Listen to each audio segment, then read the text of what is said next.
हे बघा, हे आहे आपल्या गार्डनमधलं ऑर्गॅनिक असं अद्रक आलं आणि आज मी ते सर्व हार्वेस्ट केलं आहे. जवळजवळ 9 महिन्यांनी आपलं पूर्ण आलं हे रेडी झालं आहे.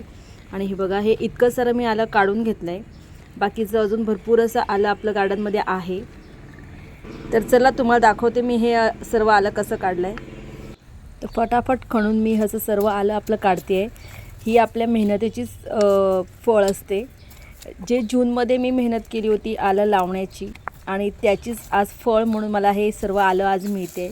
जवळजवळ 9 महिने पूर्ण झाले आहेत. आता मी जूनमध्ये हे आलं लावलं होतं आणि आता आहे फेब्रुवारी आणि तुम्ही बघतायत की आल्याचं सर्व पाती जे आहेत ती सर्व वाळल्यात, पूर्ण सुकल्यात, म्हणजेच आपलं आलं रेडी झालं आहे. आणि बघा, हे असं आलं रेडी होत असतं आणि खूप जमिनीच्या आतपर्यंत जातं असं पण नाही, तर वरच्यावर हे आलं असतं जे आपण इझी असे काढू शकतो. आणि पूर्ण ऑर्गॅनिक, कुठलंही केमिकल खत न वापरता हे आपलं गार्डनमध्ये असं भरपूर असं आलं रेडी झालं आहे. ते आता मी काढून घेते.